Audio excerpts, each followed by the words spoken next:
Halo Mominers, nggak perlu aku tanya apa kabar. Kalian pasti kabarnya lagi baik. Bahkan sekarang ini kalian nonton ini pasti sambil senyum-senyum kayak gini. sampai dikatain orang gila mungkin. At least yang ngatain itu dalam pikirannya, karena mungkin apa ya, nggak enak ngomong langsung. Kamu gila apa gimana? Aku juga tadi habis bangun tidur gini terus senyum-senyum. Anyway, serius. Sekarang kita bahas aspek teknis dari pertandingan. Aku mau bahas jalannya pertandingan. Nah, sebenarnya tidak ada yang mengejutkan dari pertandingan Inter lawan Juventus, menilik dari perkataan Inzaghi yang dia bilang, ya pertandingan pertama memang tidak terlalu spektakuler, tapi nanti kita akan main di Giuseppe Meazza. Ini mengisyaratkan bahwa Inter akan tampil, kalau istilah Balinya, ngerudak dari awal. Ngerudak itu artinya ngegas dari awal, dan ternyata benar. Inter ngegas dari awal, peluang banyak sekali tercipta, sedangkan yang menarik adalah ini, Juventus itu hanya mengandalkan serangan balik.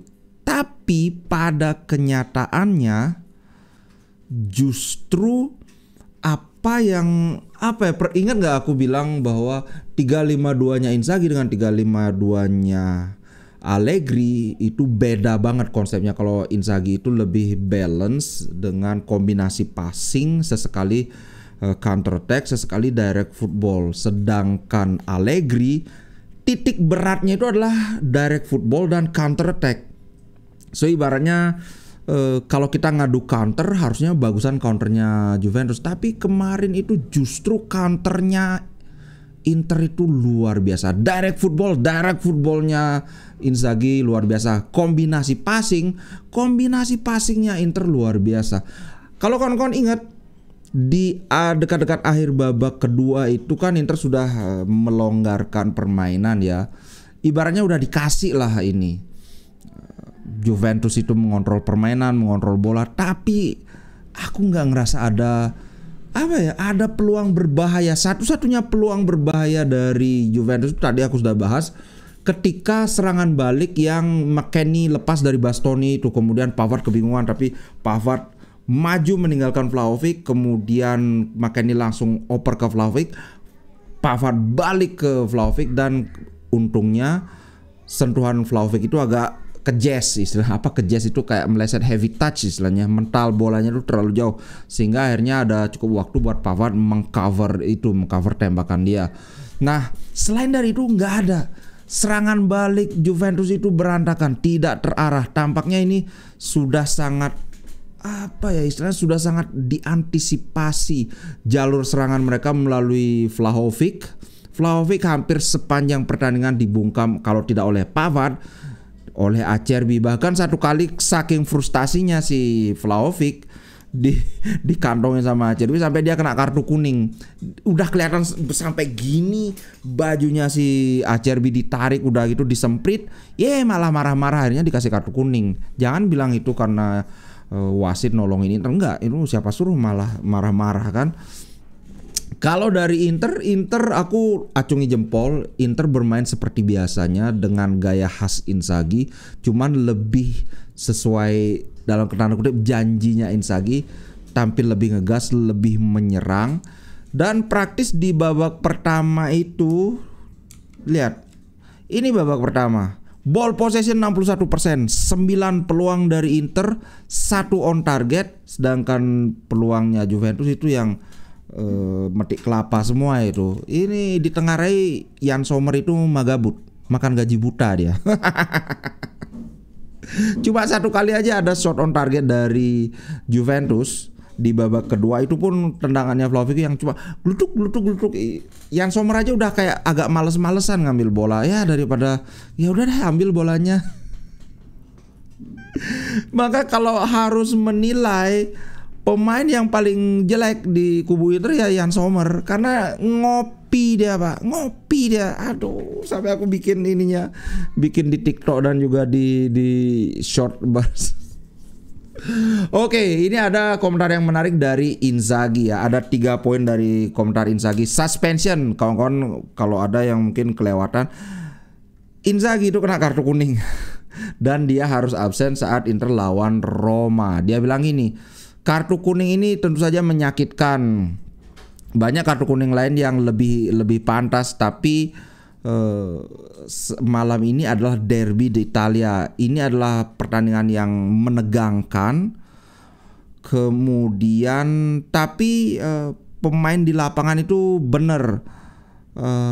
Sayangnya saya meninggalkan area teknis, dan ini adalah kartu kuning yang sangat memberatkan. Kalau kawan-kawan nggak tahu ya, itu kan ada garis putus-putus, itu adalah technical area.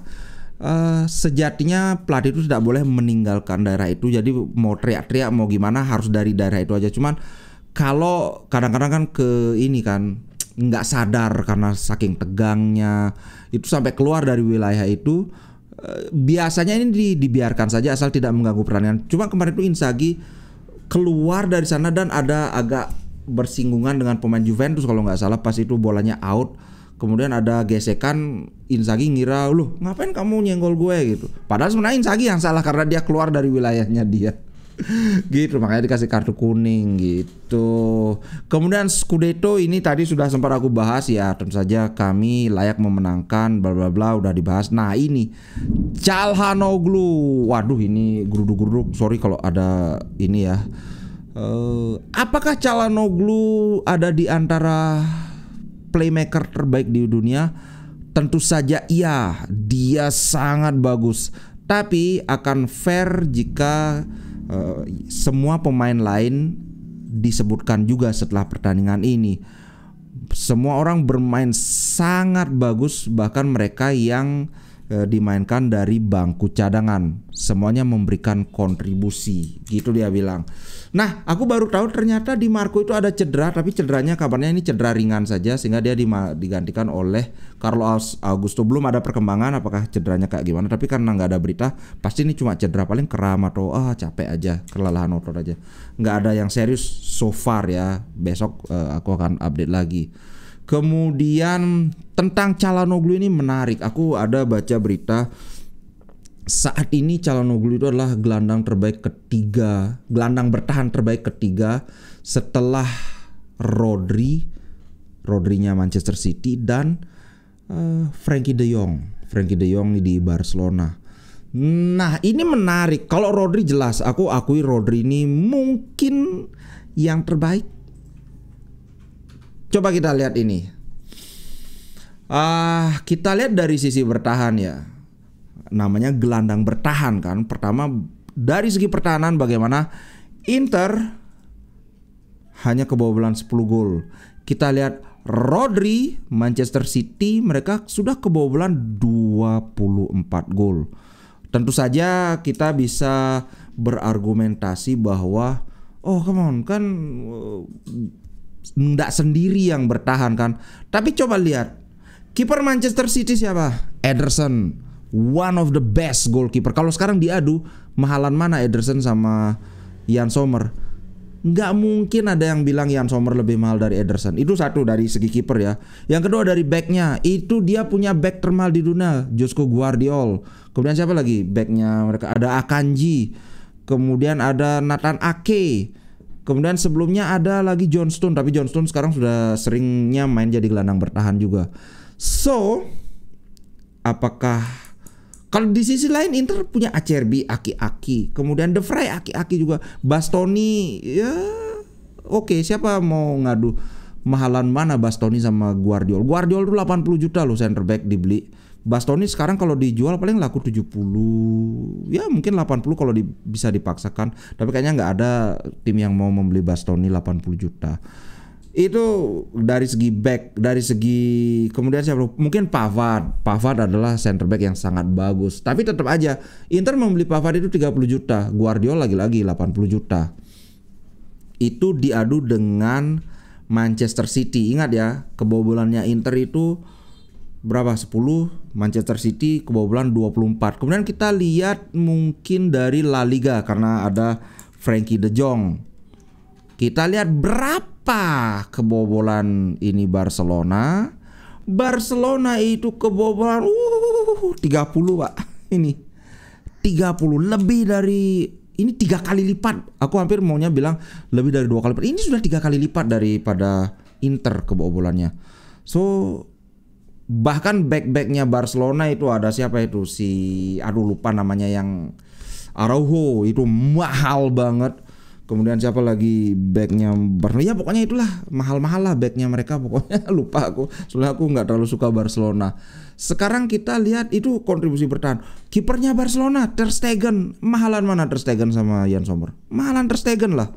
Kemudian sekarang kalau kita lihat dari segi kontribusi secara menyerang, ini yang menarik. Ini Hakan Çalhanoğlu sudah mencetak 9 gol, 3 assist, walaupun dari 9 gol ini 7 gol dari penalti ya, tapi tetap aja nilainya 1. Kemudian di Liga Champions 1, di Coppa Italia juga 1. Super Coppa. So 1 gol di Super Coppa, 1 gol di Champions League, 2 tambah berarti 5 tambah 2, 5 tambah 9 itu 14 berarti ya. Kontribusi golnya 14. Kita lihat Rodri, 3 kontribusi gol, 1 gol 2 assist. Ini di Champions League. Kemudian 5 gol 4 assist di Liga, berarti 9. 9 tambah 3 itu 12. Super Cup tambah 1 13. Kemudian ini kosong, berarti 13. Dibandingkan dengan Hakan berapa tadi? 9 tambah 3 12, tambah 1 13, tambah 14 berbanding 13. So lebih banyak lagi 1 gol. Kita anggaplah seri ya, karena Hakan banyak tendangan penalti. Tapi ya kita bisa bilang berarti ya kontribusi Hakan memang lebih, karena nggak ada penendang penalti di Eropa saat ini yang lebih bagus daripada Hakan Çalhanoğlu dengan rekor 100% gol. Belum pernah gagal dia tendangan penalti. Kemudian kalau kita lihat siapa lagi satu, Frenkie de Jong. Mana nih Frenkie de Jong, kok nggak ada? Ini dia Frenkie de Jong. Apalagi Frenkie de Jong cuma 1 gol di Liga. Kemudian itu doang, 1 gol doang. So kalau ada yang bilang Rodri lebih bagus dari Hakan, aku masih bisa terima. Tapi kalau dibilang Frenkie de Jong lebih bagus dari Hakan, apa dasarnya? Kebobolan lebih banyak, secara ofensif juga kalah jauh. Memang dia playmaker yang lumayan bagus, tapi come on, itu menurutku ya. Oke, tadi side track dikit karena bahas Hakan Çalhanoğlu. Sekarang kita bahas ini, ada player rating. Aku ada yang sebenarnya dari SofaScore ini, tapi aku nggak akan ambil SofaScore karena sering sekali ini agak meleset. Ini ada sumber yang bagus dari Football Italia, dari Inter dulu. Sommer nilainya 6, a quiet night. Sommer ini magabut, makan gaji buta dia. Ini harusnya dikasih nilai 5, tapi bukan karena dia main jelek, tapi karena memang nggak ada shot on target, kecuali yang bolanya glutuk yang itu doang satu. Wih, aku heran, ini Juventus loh. Kontender pesaing terdekat dari Inter Milan. Kemudian Pavard 7,5. Wah, kalau aku kasih 8 ini. Mencoba mencetak gol dengan volley, tapi bolanya mental ke arah Gatti sehingga terjadi own goal. Secara defensif perfect. Coba kita lihat Pavard. Pavard ini aku setuju sangat perfect secara defensif. Kita lihat Pavard itu ada 2 clearance, ada 3 ngeblok tembakan, kemudian ada 1 intercept, ada 3 tackle, ground duel 100% dia menangkap. Waduh, sorry ini nggak kelihatan. Nah, ini biar kelihatan. Tuh. Mana itu dari ground duelnya Pavard? Ini dia, Pak. 4 ground duel, 4-4. Artinya nggak ada yang bisa ngalahin Pavard duel di darat. Tapi di udara dia kalah terus. Kehilangan bola 6 kali, dan ini lagi-lagi dong 91% ininya akurasi umpannya, dan lagi-lagi long ball Pavard gila 100%. Ini seorang center back loh, long ballnya 100%. Ini bahkan coba kita adu sama Bastoni. Bastoni dia long ballnya berapa? Bastoni bahkan cuma bikin 3 long ball, cuma 1 yang akurat. Apalagi yang long crossing, early crossnya dari Pavard ke arah Di Marco yang sudah tinggal meleset. Aduh. Pokoknya Pavard, bagi aku sih Pavard man of the match. Kebetulan ini menurut OneFootball.com yang man of the match memang Benjamin Pavard. Tapi ada yang bilang katanya man of the match-nya si siapa namanya? Hakan Calhanoglu. Aku kan bilang kalau kawan-kawan yang nonton kan, aku bilang kalau man of the match satu Pavard, kalau nggak Pavard Hakan, kalau nggak kedua itu maka siapa? Szczęsny. Gila banget ini kiper, aku nggak ngerti gimana bisa bolanya Barella dia bisa selamatkan.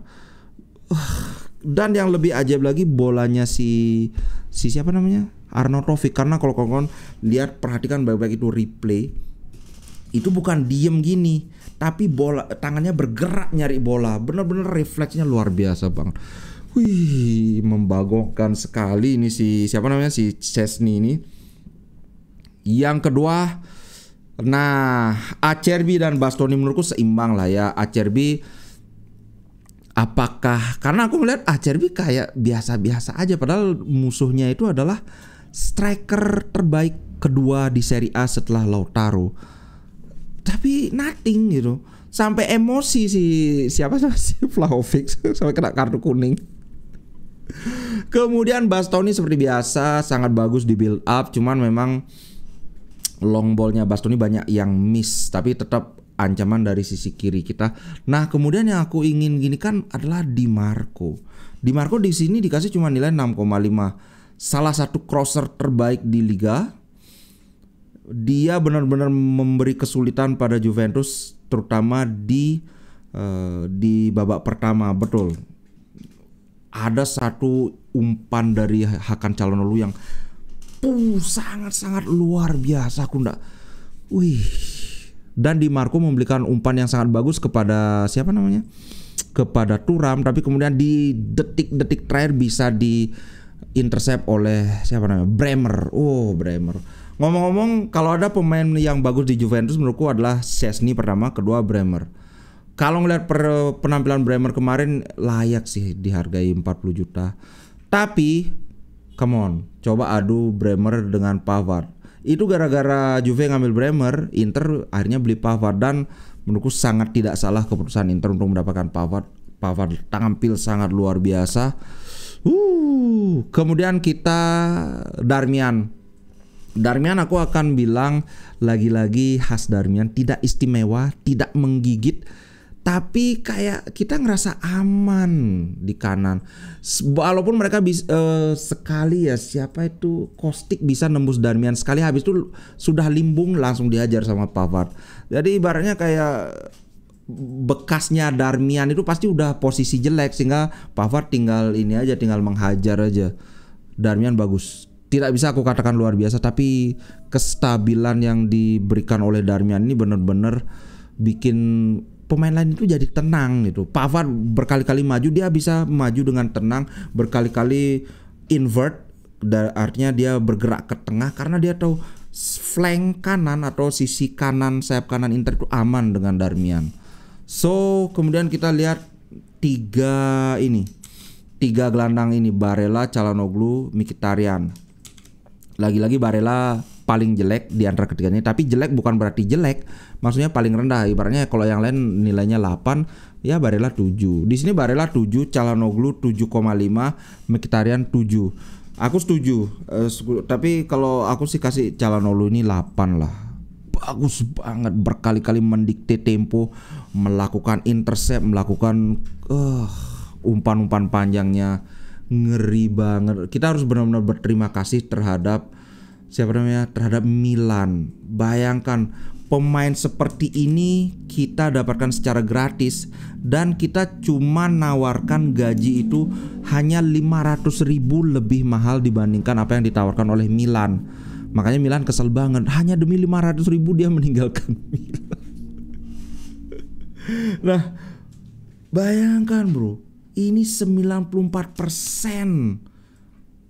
ininya dia lah, kok hilang 94% akurasi umpan Calhanoglu, dan ada 11, aku udah lihat tadi, aku masih ingat ada 11 umpan panjang, 9 tepat sasaran nih. Nah, ini sudah muncul 12 umpan panjang, 9 tepat sasaran, termasuk yang ke arah Di Marco. Wih, switch play dari Calhanoglu juga.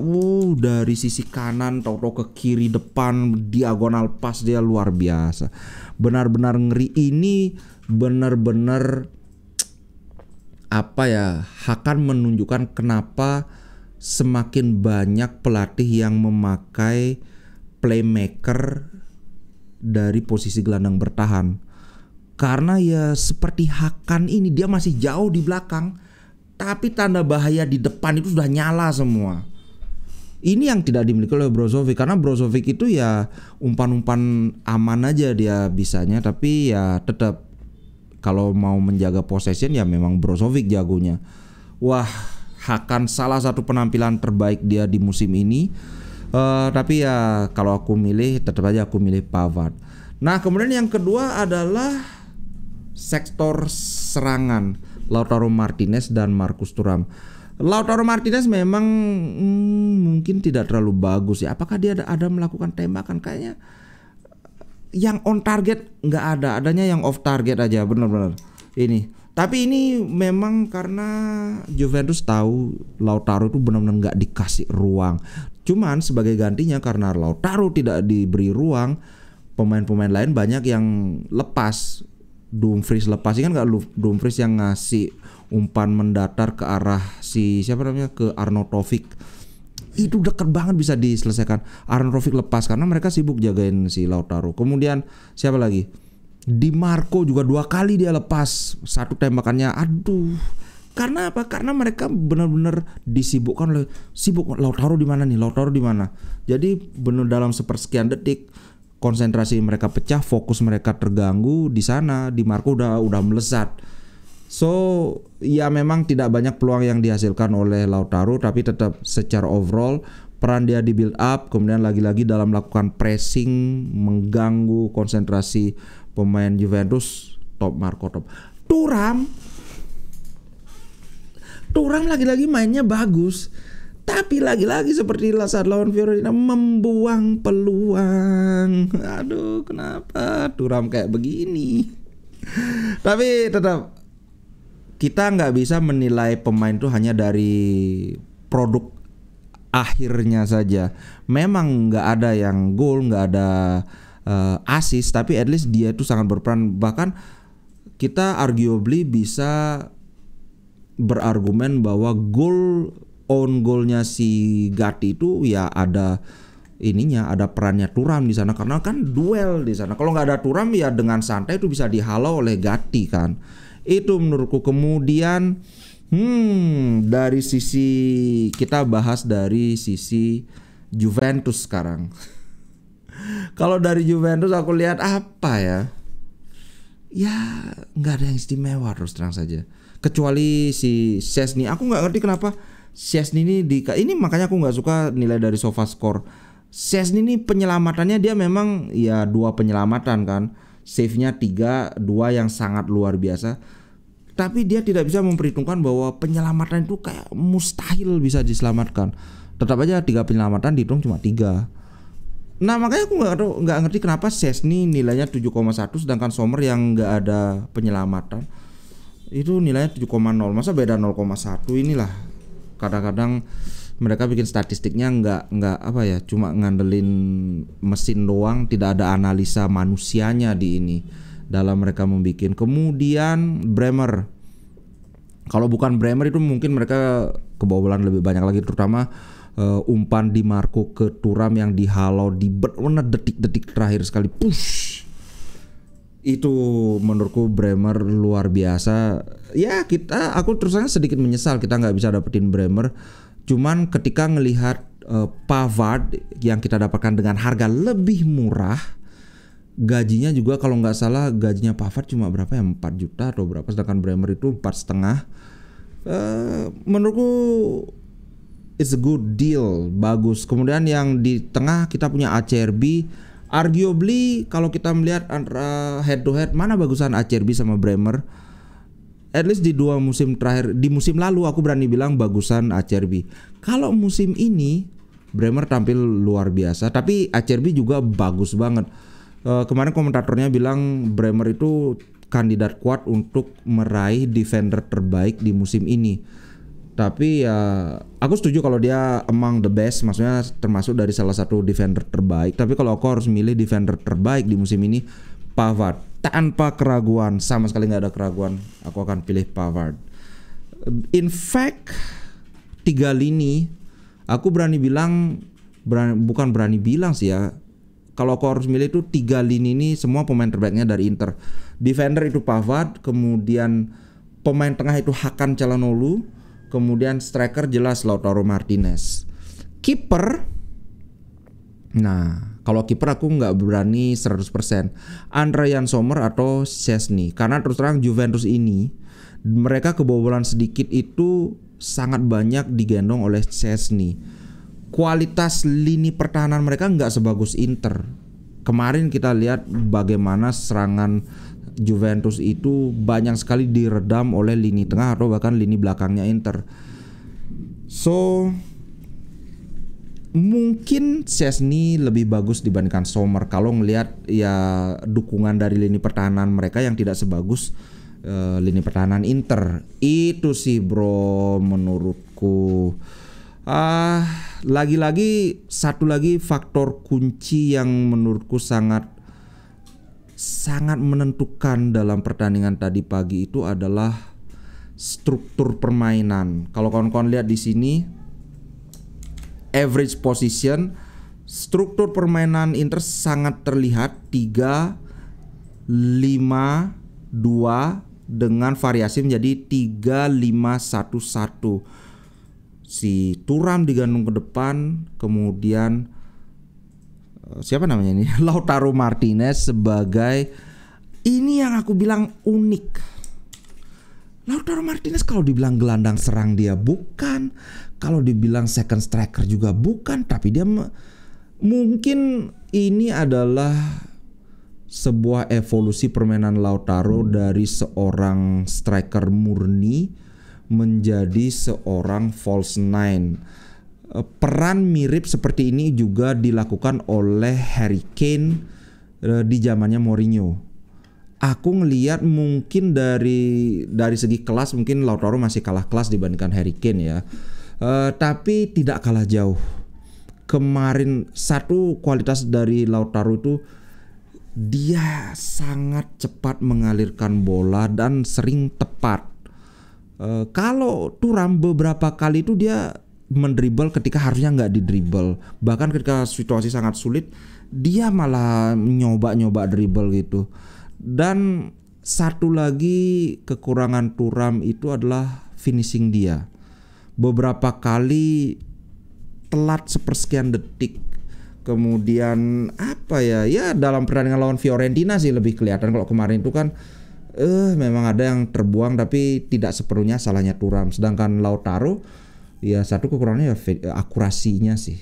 Akurasi saja. Kalau finishing, insting dia sebagai center forward itu luar biasa.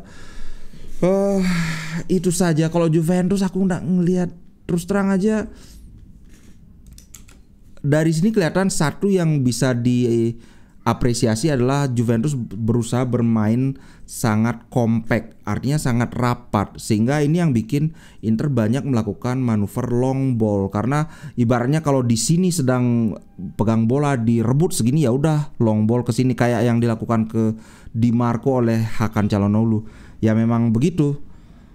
Selain dari itu aku nggak ngelihat ada sesuatu yang wow banget dari Juventus, karena mereka sebenarnya punya materi pemain yang bagus ya.